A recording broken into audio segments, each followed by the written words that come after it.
Bem-vindos a mais uma edição do Futebol à Portuguesa, mais um episódio com vídeo. Hoje comigo, como podem ver, tenho o Pedro Afonso e o Gonçalo Melo, dois habituais do Futebol à Portuguesa. Mais uma jornada e vou começar por ti hoje, Gonçalo. Mais uma jornada e nós já lá vamos ao jogo da jornada, aquilo que nós perspectivávamos que era pelo menos um dos jogos da jornada. Mas antes de ir a esse Benfica-Braga, quero começar por outro jogo porque tivemos aquela que é a primeira vitória do Farense neste campeonato, frente ao Boa Vista, uma equipa que nós já temos vindo a falar aqui no podcast que tem bons jogadores e é uma boa equipa, mas que tem falhado em alguns momentos, e foi o caso. O Farense acaba por ganhar por 3-1 e sai neste momento da zona de despromoção, onde ficam o Portimonense e Gil Vicente. É uma luz ao fundo do túnel que pode ser vista como uma boia de salvação para este Farense, ou achas que a luta pela manutenção será mesmo até ao fim para a equipa algarvia? Olá, boa noite, Rui, boa noite para o Pedro também, para toda a gente que vê o futebol à portuguesa.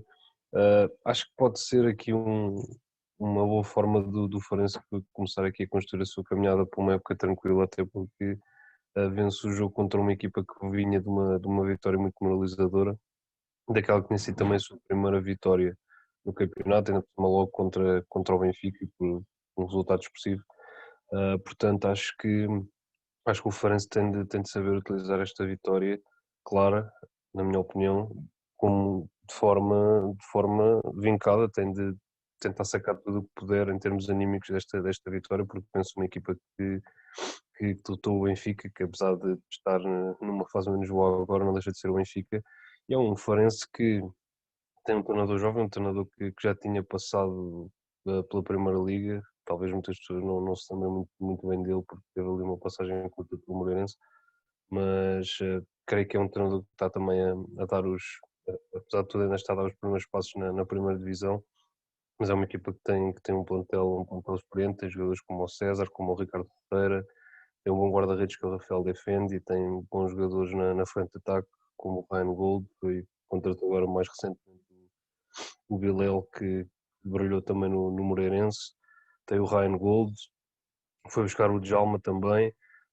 tem o Cláudio Falcão, que era um dos melhores, se não o melhor jogador do meio campo do Aves.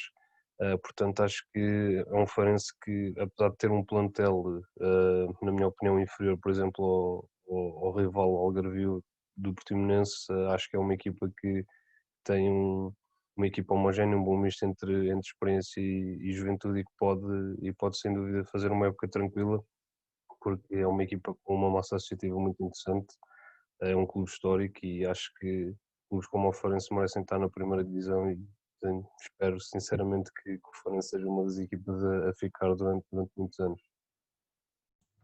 Sim, é um histórico do futebol português. Pedro, obviamente dar-te a oportunidade para comentares também esta primeira vitória do Farense no regresso ao primeiro escalão português, e depois virar já para aquilo que é sem dúvida o foco deste episódio, terá de o ser.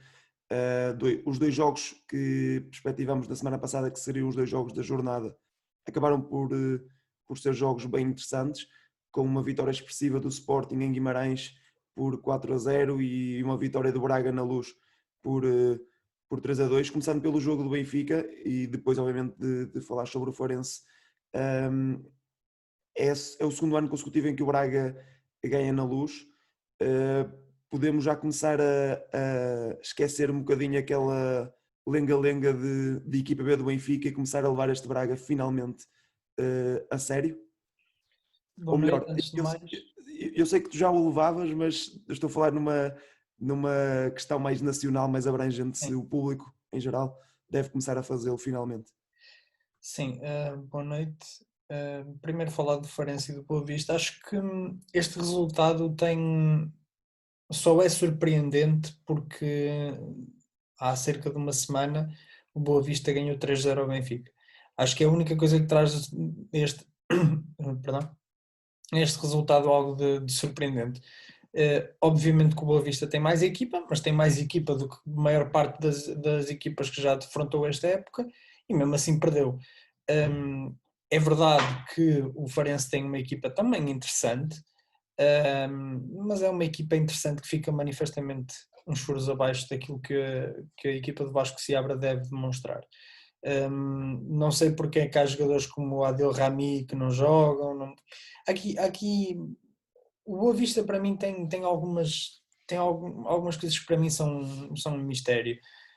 Uma equipa que tem Léo Jardim, tem Javi Garcia, Nuno Santos, Angel Gomes, Paulinho, Show, Alberto Ellis, não pode perder a quantidade de jogos que está a perder. E algo se passa que pode não ter necessariamente a ver com a qualidade do treinador, por exemplo, pode ter a ver com uma reestruturação interna que eu acho que o Boa Vista também está a passar e que justifica um bocado aquilo que se está a passar dentro de campo, porque eu creio que qualidade existe para fazer melhor, sem dúvida, mas depois as coisas a tardar um pouco. Antes de passar ao Benfica, queria dar um... Eu sei porque é que tu queres que eu fale do Benfica, mas eu primeiro vou falar do Sporting, porque acho que o Sporting tem uma coisa... É justo. Está em primeiro, é justo começar por aí. Não é por isso, é por uma questão muito simples, que é...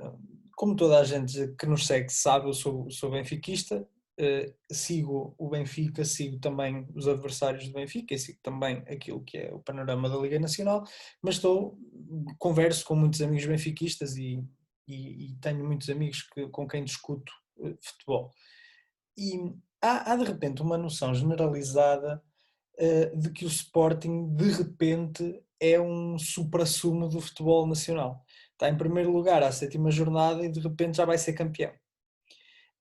Nem o Benfica ia ser campeão à 2ª ou 3ª jornada, nem o Sporting vai ser campeão à 7ª. Acho que é importante pôr alguma água na fervura, porque sim, o Sporting tem ganho jogos. Este último jogo foi efetivamente ganho sem margem para dúvidas, foi uma vitória contundente, mas foi uma vitória contundente contra um Guimarães que já mudou de treinador esta época. Não estamos a falar propriamente de um super Guimarães. E eu recordo-me que no jogo, não sei se foi na última jornada ou na penúltima jornada, que o Sporting virou um jogo contra o Belenenses, se não estou em erro, completamente do nada. A vitória cai completamente do céu. Contra o Gil Vicente, é isso. Foi contra o Gil Vicente. A vitória cai completamente do céu e ninguém diz nada.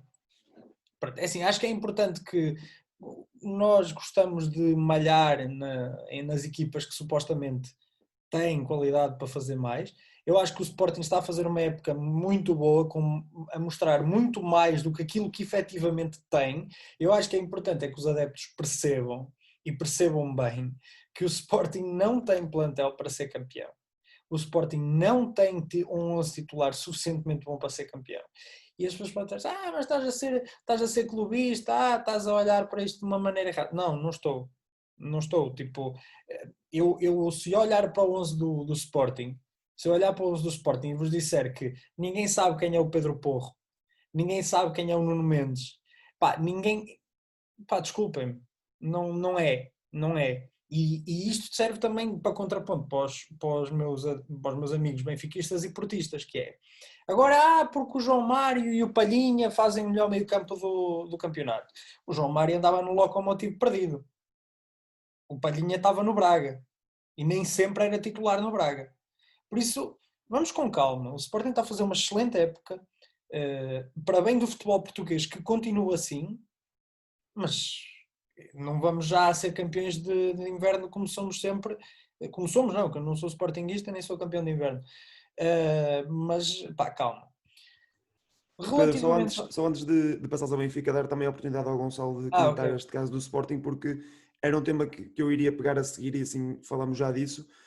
Gonçalo, concordas com o Pedro que isto pode ser um Sporting muito forte no início que pode depois não se traduzir num Sporting regular ao longo da temporada, ou achas que esta equipa de Ruben Amorim tem realmente pernas para chegar ao título, mesmo que tenha, e acho que isso nem sequer é uma opinião do Pedro, é factual, tem um plantel inferior àquilo que, pelo menos o plantel do Benfica, claramente, e também uns furos abaixo do plantel do Porto? Eu acho que é um mal que padece ao Sporting e aos adeptos do Sporting já há algum tempo, quando a equipa começa de facto a ter alguns bons resultados, os adeptos e até mesmo a imprensa tendem a agigantar um bocadinho a situação, algo que é perfeitamente compreensível, mas falando aqui de uma maneira um bocadinho mais objetiva e mais focada no futebol, acho que o Sporting está a jogar bem, não está a jogar aquele futebol empolgante que eu já ouvi algumas pessoas dizer, mas é uma equipa que está a jogar bem, é uma equipa que tem bons jogadores, mesmo o Pedro Porro e o Nuno Mendes, para pegar no que o Pedro disse, são bons jogadores, principalmente o Pedro Porro é um jogador que me está a surpreender bastante, é um jogador que está ligado contratualmente ao Manchester City, e isso pode querer dizer alguma coisa. O Nuno Mendes acho que é preciso ter um bocadinho ainda de mais calma com ele, porque ao fim e ao cabo só tem 18 anos ainda, nasceu em 2002, acho que as pessoas às vezes não têm muito bem noção disso, mas o Nuno Mendes nasceu em 2002, 2002 parece que foi ontem. Mas Foi ontem, acho 2002 que, foi ontem. exato, mas acho que é um Sporting que se mantiver os pés no chão e acho que tenho de dar mérito ao Ruben Amorim porque acho que tem sempre um discurso muito calmo, muito bem pensado, tenta sempre colocar alguma água na fervura. Acho que é um Sporting que, apesar de ter estas carências no plantel, por exemplo, se não houver um Palhinha, não há um médio defensivo que perceba a forma de jogar no Sporting e aqui salientar a importância que o João Palhinha tem na forma como o Sporting defende, mas também na forma como o Sporting ataca. É um jogador que já tinha trabalhado com o Ruben Amorim no Braga, portanto está perfeitamente familiarizado com a forma do Ruben Amorim pensar, sabe perfeitamente o que é que o treinador quer. O João Mário é um excelente jogador para a realidade do Sporting, mas principalmente aqui nestas duas posições do meio campo, se um deles os dois faltar, eu acho que o Sporting vai sentir muito. Pode sempre optar por recuar um bocadinho o Pedro Gonçalves, mas não creio que seja a mesma coisa. Em termos do trio de centrais, acho que o Sporting também está muito curto.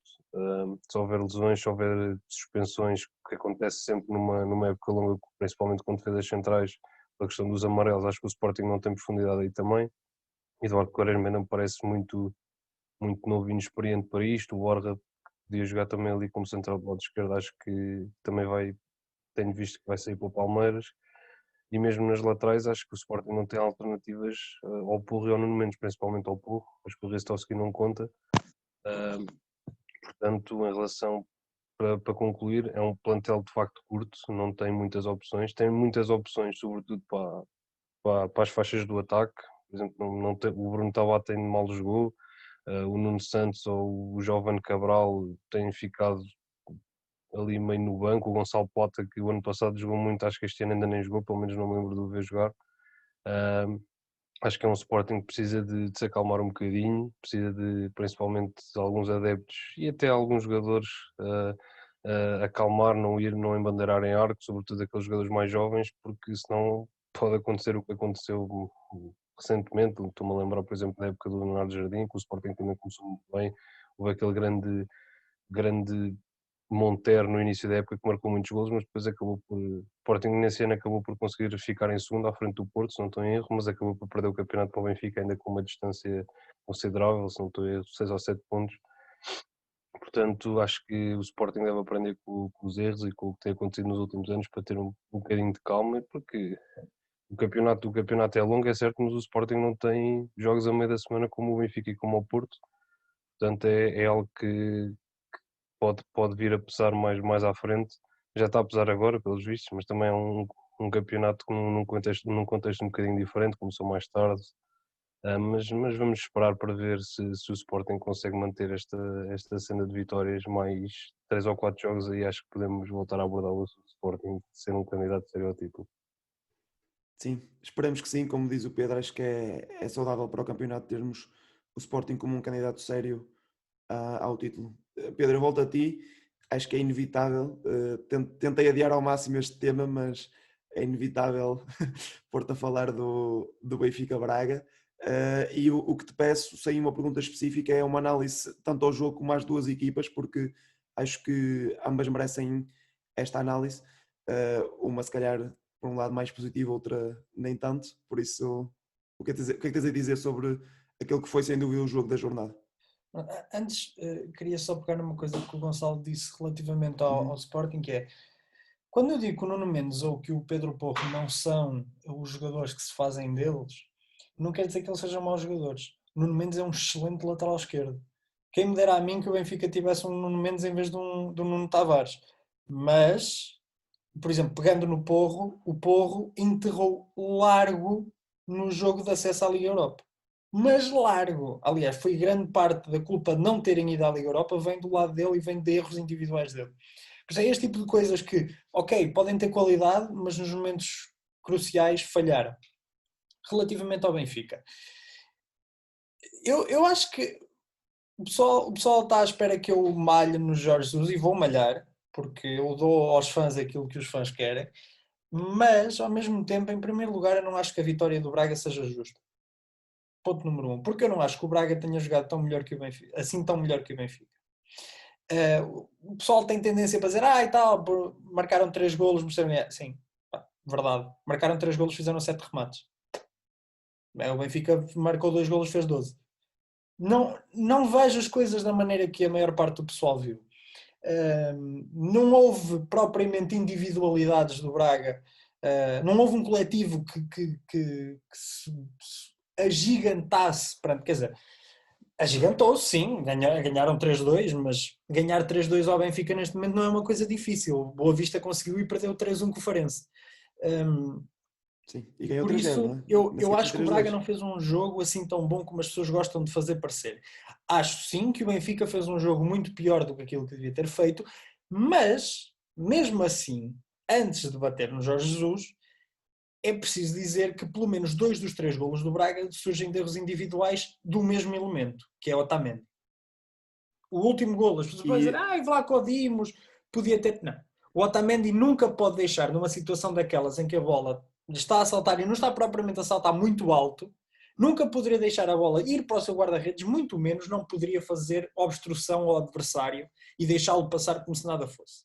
Isso, falando do terceiro golo, falando do primeiro golo, é de uma displicência atroz o passe que o Otamendi falha. No segundo golo do Braga, há uma situação de contra-ataque, o Braga aproveita muito bem.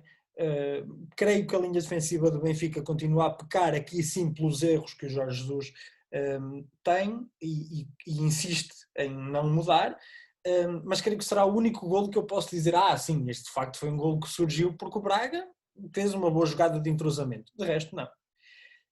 Por outro lado, o Benfica foi absolutamente inconsequente. O que não significa que não devesse pelo menos ter tido um empate. Eu acho que o empate ajustava-se muito bem àquilo que o jogo foi. Pronto. Posto esta parte em que eu até fui bastante simpático com o Benfica, vou pegar na parte que mais me incomoda naquilo que é o Benfica atualmente. O Carlos Carvalhal montou uma estratégia para jogar contra o Benfica. O Carlos Carvalhal é um treinador que adora jogar com bola no pé, adora jogar bom futebol, mas aquilo que decidiu no último jogo foi jogar um futebol rápido e eficaz. Ou seja, eu tenho uma teoria, que não é propriamente uma teoria, mas é uma forma como eu gosto de classificar os treinadores. Eu acho que há os treinadores do método, do conceito, do modelo, e há os treinadores da tática e do realismo e do pragmatismo em cada jogo. E acho que se quisermos levar as coisas ao extremo, tens o Guardiola no lado do método, do modelo, e tens do outro lado o Mourinho no lado da tática. Acho que é o perfeito para... São os 2 exemplos paradigmáticos de cada uma. Exatamente, pronto. E eu acho que o Jorge Jesus, quando foi contratado, o pessoal não se lembrou que ele era um treinador do método. Ou do método, isto é uma coisa do cinema, mas quer dizer, é um treinador do modelo. Do modelo, do sistema. Exatamente, do sistema. E que o Benfica só ganhou coisas com o Jorge Jesus quando tinha imensos jogadores bons para as posições em que ele necessitava desses jogadores. Eu não acho concebível que um treinador de futebol profissional que ganha o salário que Jorge Jesus ganha, que receba mais de 100 milhões em transferências e que venha dizer que o plantel é desequilibrado e que... Não é assim que funciona. O Benfica tem, e os benfiquistas desenganem-se disto, porque A relva do vizinho é sempre melhor que a nossa, mas não, neste caso não. O Benfica tem um plantel muito, muito, muito melhor do que qualquer outra equipa que está na Liga neste momento. Pá, desenganem-se disso. E o Weigl... Não, o Weigl era titular no Dortmund. Saiu na época porque o Favre não contava com ele. Tudo bem, mas ele era titular. Estou a dar um exemplo de um jogador que fica no banco. E é um jogador de muita qualidade, não é? Eu já nem estou a falar da qualidade, porque a qualidade hoje em dia já é uma coisa que nem o pessoal nem discute. Entenda-se que o Jorge Jesus, então, foi contratado com uma ideia de que vamos trazer o grande Benfica outra vez, mas esqueceram-se que, se não lhe dão os jogadores, ele não consegue. E é mesmo este o ponto que eu quero salientar. O Jorge Jesus não consegue. Ele não sabe. Ele não sabe mais. E não é que ele não seja um bom treinador. É um bom treinador. Mas ganhar a Libertadores, se fosse pelo sucesso lá fora, o Jorge Jesus não tem 1/10 do sucesso do Manuel José. Pedro, e atenção porque para quem acompanha minimamente o futebol brasileiro também sabe que essa Libertadores e esse Campeonato Brasileiro foram ganhos nas mesmas condições que falaste das conquistas do Benfica, com um plantel extremamente superior a toda a concorrência. Por isso, Estratosférico completamente. Não, e neste momento as pessoas não compreendem isso. E a mim custa-me ver um treinador que chega a Portugal a cantar de galo e a dizer: a mim só me falta ganhar a Champions. Filho, tu nem sequer a Europa ganhaste. Quanto mais ganhar a Champions, meu. É que se formos por sucesso lá fora, o Manuel José é o treinador mais bem sucedido que o Jorge Jesus. E é francamente pior treinador que o Jorge Jesus, não há dúvida disso. Por isso, não se pode chegar aqui a cantar de galo e ter essa mania e...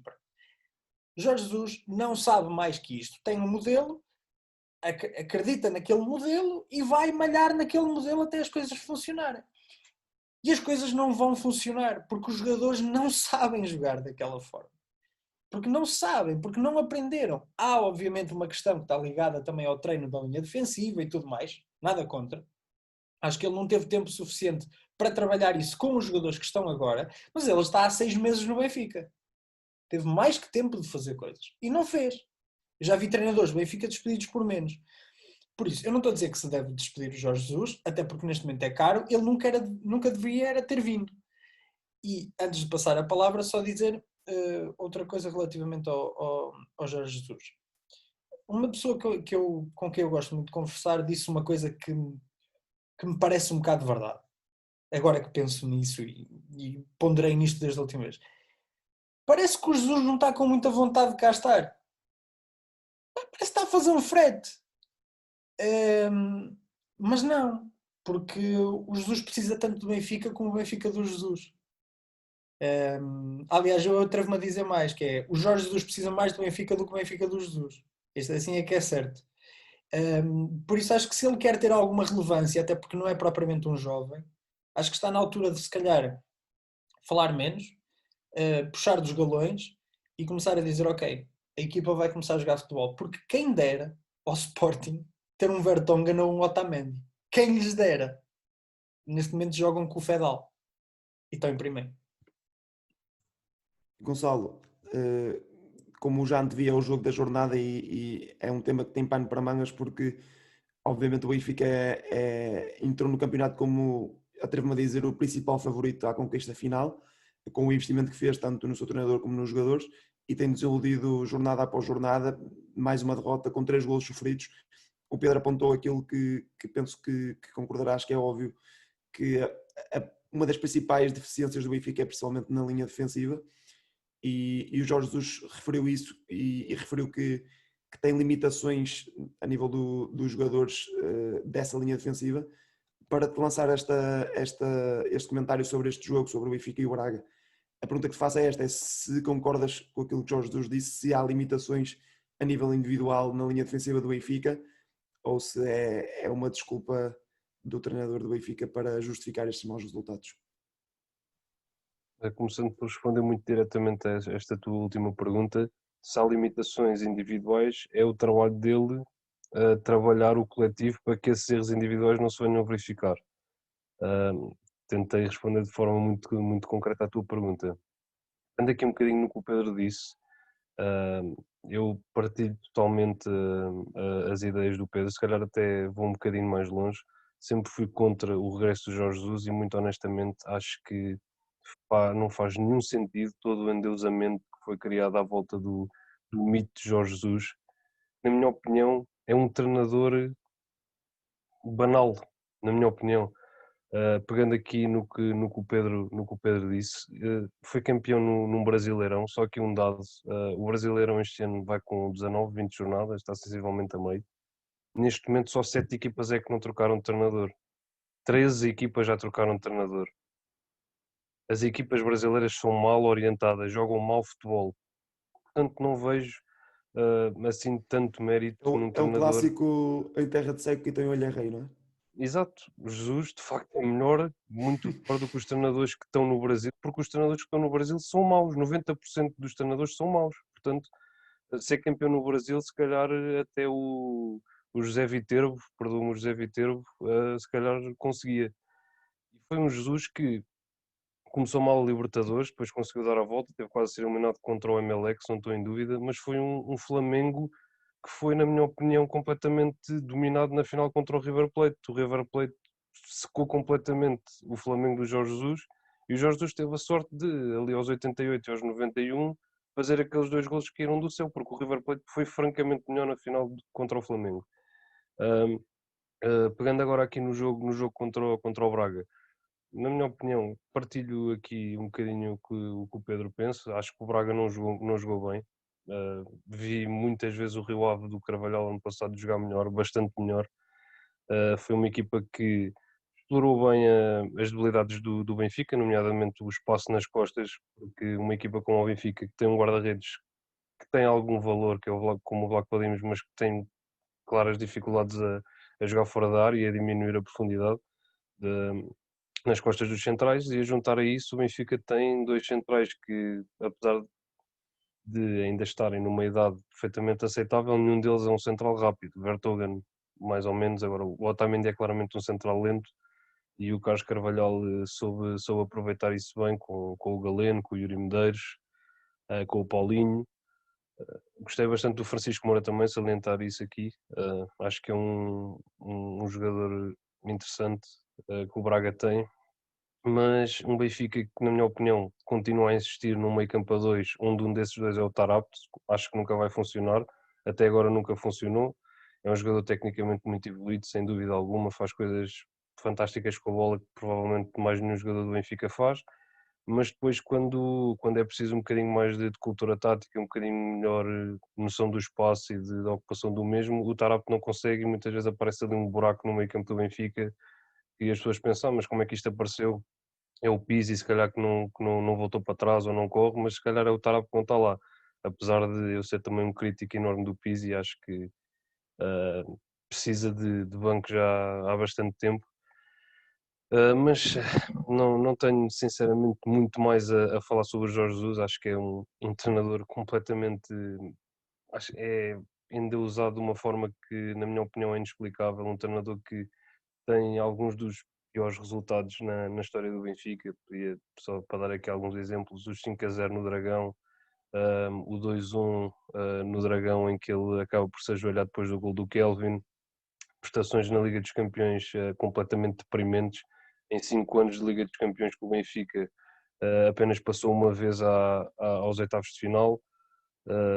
Teve, é certo, 2 finais da Liga Europa, mas perdeu as duas, portanto não vale muito, apesar de eu saber que para o Benfica e para a sua direção vale muito, senão não tinham colocado na apresentação do Jorge Jesus que ele tinha ido a essas 2 finais. Mais uma gafe irrisória do Departamento de Comunicação, de quem quer que seja que geriu essa apresentação. Portanto, e pegando aqui no que o Pedro disse, realmente eu concordo um bocadinho com ele. Parece que o Jorge Jesus parece despreocupado, parece displicente nas conferências de imprensa, parece que realmente está a fazer um favor em estar a treinar o Benfica. Então, honestamente, não consigo perceber porquê. Disse que não está habituado a perder tanto, talvez não esteja, mas como nós já dissemos, vem de uma realidade em que os treinadores se calhar não percebem muito mais do futebol do que os treinadores que treinam nas nossas distritais aqui em Portugal. e disse que até agora o Benfica teve 2 resultados maus este ano, estas 2 derrotas contra o Boa Vista e contra o Braga, e nenhum jornalista teve a coragem ou a ousadia de lhe perguntar pelo descalabro que aconteceu em Salónica, que muito provavelmente não, certamente contribuiu para a venda do Ruben Dias, para a saída do Vinícius, para este empréstimo com opção de compra ou não do Florentino. Tenho algumas dúvidas que o Florentino volta a jogar no Benfica. E para concluir aqui, acho que alguma equipa a vencer seria certamente o Sporting Braga. O Benfica não, só começou a jogar depois de sofrer o terceiro. Salientar aqui que o Otamendi, na minha opinião, tem culpa nos 3 golos, embora no último divida ali um bocadinho as responsabilidades com o Vlaco Dimos. E para terminar, a deixar aqui a questão onde é que anda o Gonçalo Ramos num Benfica que tem tido algumas dificuldades em criar perigo e em chegar ao último terço com qualidade, onde é que anda um rapaz que foi retirado da equipa B, onde tinha 7 golos em 3 jogos, não estou em erro, e que desde que saiu da equipa B, a equipa B leva 6 ou 7 derrotas. Foi tirado da equipa B para se sentar na bancada a ver os jogos da equipa principal. Isto é mais do mesmo de Jorge Jesus, ele já tinha feito isto com muitos outros jogadores, mas também deixem-me dizer que se for para colocar o Gonçalo Ramos aos 88, como fazia com o Ivan Cavaleiro e com o André Gomes, se calhar não vale muito a pena. Mas muito honestamente isto é um reflexo do que é o Benfica dos últimos anos, porque acho que o problema vai um bocadinho para além do treinador, um bocadinho para ser simpático. Se calhar o problema não era o Rui Vitória nem era o Bruno Lage, é algo muito mais intrínseco ao clube. Vamos ver o que é que espera o Benfica daqui para a frente e apoiando aqui o que o Pedro disse, o Benfica tem claramente o melhor plantel dos 3 grandes. Tem algumas debilidades, é certo, mesmo depois dos 100 milhões, as laterais são fracas, Gilberto não é jogador nem sequer para o Tondela, Nuno Tavares também não consigo ver qualidades para ser alternativa no Benfica, mas é um Benfica que na minha opinião tinha a obrigação de estar em primeiro com um plano de vitórias, sem dúvida nenhuma. Pedro, nós vamos fazer um episódio só a analisar este Benfica, acho que merece, porque é um caso estranho que pode vir a tornar-se ainda mais estranho caso os bons resultados não voltem a aparecer. E só para terminar, eu acho que a derrota que impede o acesso do Benfica à Liga dos Campeões, aconteça o que acontecer, vai ser o pior resultado desta época, porque por tudo aquilo que retira ao Benfica. Para terminarmos, o episódio já vai longo, pedia-vos o mesmo de sempre, um destaque para a próxima jornada. Talvez até tenhamos o jogo do Benfica como o destaque de um de vocês, porque o Benfica vai à Madeira jogar com o Marítimo, mas não quero condicionar-vos, por isso, Pedro, qual é o destaque que fazes para a próxima jornada? Estou curioso para ver o Santa Clara com o Porto, porque o Santa Clara é uma equipa, jogar nos Açores nunca é fácil, por todas as razões e mais algumas, e acho que vai ser um jogo interessante nesse aspecto. De resto, não vejo assim nenhum jogo que me pareça particularmente interessante, para ser sincero. Gonçalo, é também o jogo que queres destacar, o Santa Clara-Porto? Sim, posso destacar o Santa Clara Porto, porque o Santa Clara é uma equipa que eu já tive a oportunidade de falar muitas vezes, é uma equipa que eu, ao ano passado, há muitos jogadores que, na minha opinião, estão a pedir voos mais altos naquela equipa.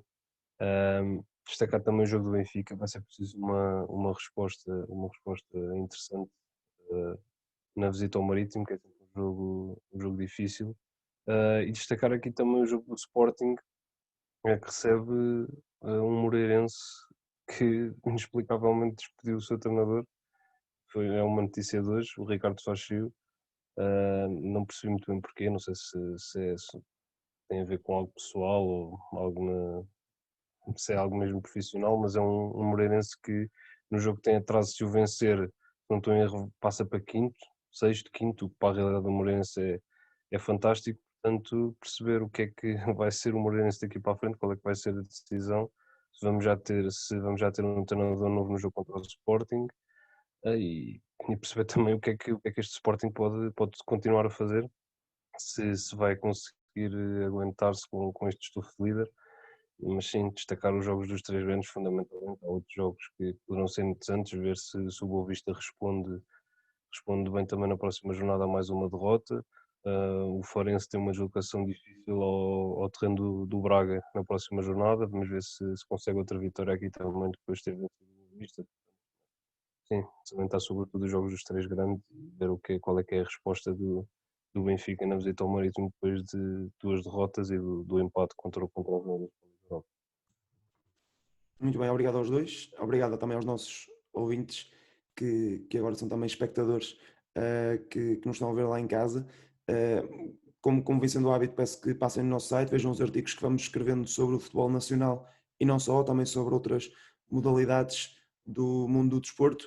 E mais uma vez obrigado, nós voltaremos na próxima semana com mais uma análise à jornada e com talvez novidades sobre este Moreirense que troca agora de treinador. Muito obrigado aos dois novamente e até à próxima.